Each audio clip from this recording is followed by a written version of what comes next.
नाज़रीन, खबरें अब जम्मू कश्मीर से।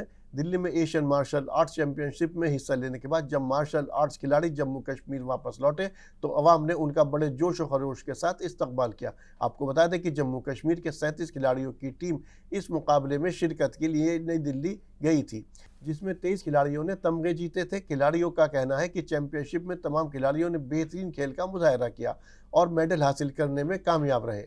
नाम ममता देवी और मैं रामबन डिस्ट्रिक्ट से बिलोंग करती हूँ और हमारे जो कोच हैं वो एजाज सर जी हैं। तो हम 37 टोटल एशियन कप खेलने गए थे दिल्ली में, जिस 27 बच्चों का जो डिफरेंट मेडल आए हैं, गोल्ड्स, ब्राउन एंड सिल्वर्स।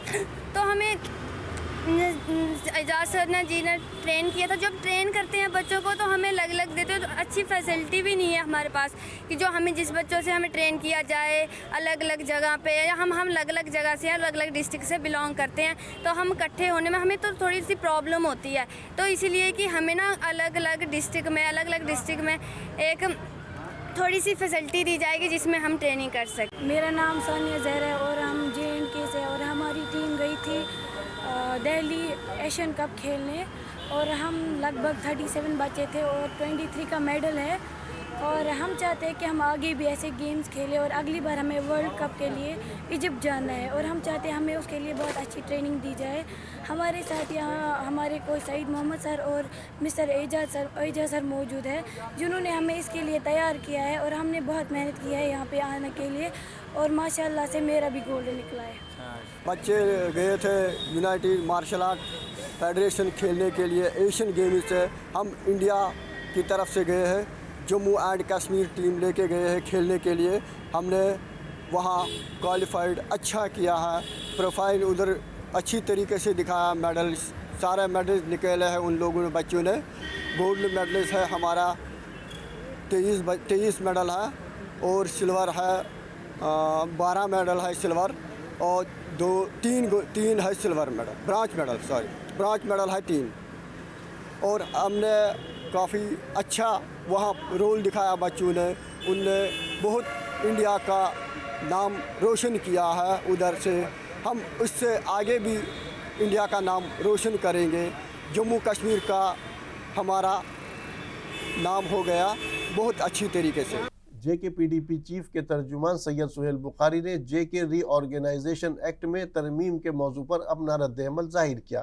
क्या कुछ कहा, आइए सुनते हैं। देखिए, हमारी पार्टी किसी भी part of the society, section of the society के एम्पावरमेंट के ख़िलाफ़ नहीं है, लेकिन आपको ये समझना पड़ेगा कि ये बिल इस वक्त लेके आ रहे हैं ये लोग, जबकि पूरा जो अमेंडमेंट ऑफ आर्टिकल 370 है, जो JNK रीऑर्गेनाइजेशन एक्ट इन्होंने बनाया है, वो ज़ेर समाअत है सुप्रीम कोर्ट में। तो कॉन्स्टिट्यूशन को तो ये पहले ही उसकी धज्जियाँ उड़ा चुके हैं। कम से कम सुप्रीम कोर्ट के तकद्दुस को तो ये लोग पामाल ना करें।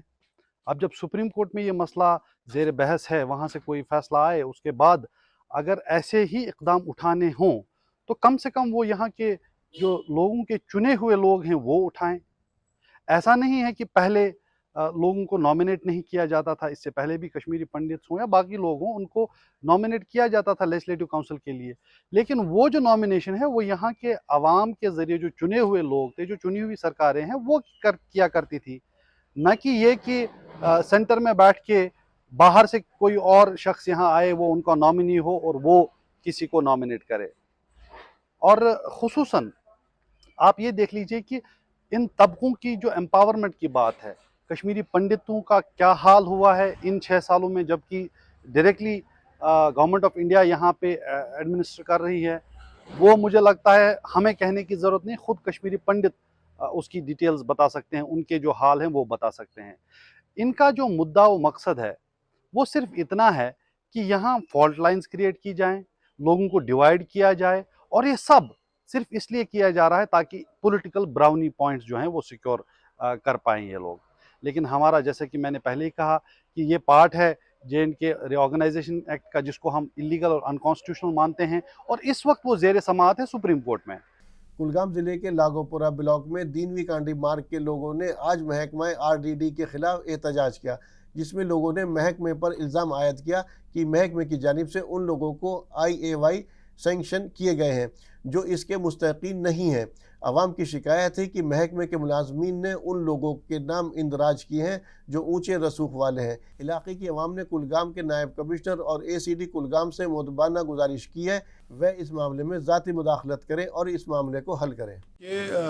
ये रिपोर्ट हमें कल दिन को ही मौसूल हुई है कि होम पथरी जो पंचायत है वो ब्लॉक D के मरग में पड़ती है और वहाँ शिकायत ये है कि कुछ लोग जो हैं गलत तरीके से जो हैं इंदराज हुए हैं PMAY में।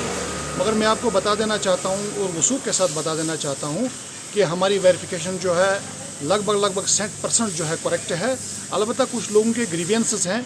हमने इसमें कल ही एक टीम जो है तश्कील दी हुई है और मैं इस वक्त खुद होम पथरी पंचायत में जा रहा हूँ जहाँ पर करीब 10 या 12 के करीब बेनिफिशरीज़ की शिकायत है कि उनको गलत तरीके से इंदराज किया गया है। तो आपको मैं आपके माध्यम से ये देना चाहता हूँ कि इस प्रोसेस में जब वो क्या कहते हैं हम उसको वेरिफिकेशन करते हैं उसके बाद इसके 4 जियो टैग्स होते हैं। तो ये पॉसिबल नहीं है ह्यूमनली कि कोई गलत बंदा जो है इसमें एंटर हो सके। फिर भी लोगों की सर्टिफिकेशन के लिए मैं इस वक्त खुद होम पथरी जा रहा हूँ और मैं वहाँ पर खुद वेरिफिकेशन करूँगा इन बेनिफिशरीज़ की और जो भी वहाँ पर सही होगा ग्राउंड सिचुएशन जो होगी उसके हिसाब से जो है कार्रवाई की जाएगी। हमारा ये जो पीसफुली प्रोटेस्ट है ये हमने इसलिए बनाया है क्योंकि हमारे जो एरिया में शेड्स हैं जो PM की दे रहे हैं या जो हट हमें मिल रहे हैं, लेकिन इसमें एक बदकिस्मती ये पैदा हो गई कि ये हट उन लोगों को मिले जिनके पास ऑलरेडी 4-4, 6-6 कमरे हैं। हमारी गुजारिश है LG एडमिनिस्ट्रेशन से, डिस्ट्रिक्ट एडमिनिस्ट्रेशन से इसका एक बैच बना के एक अच्छी वेरिफिकेशन की जाए। जिन लोगों ने वेरिफिकेशन की उनको बुलाया जाए, उनको ये बताया जाए कि आपने अगर वेरिफिकेशन की तो उन लोगों ने इलीगल लोगों को पैसे क्यों छोड़े हैं जिनके पास 2-2, 3-3 कमरे हैं, 4-4 कमरे हैं। कुछ लोगों के पास 2-2 मंजिल की मकान आता है और वो लोग सफ़र हो रहे हैं जिनके पास कुछ भी नहीं है। इसमें कौन से अनासिर हैं, ये क्यों हुए, ये गवर्नमेंट को देखना चाहिए।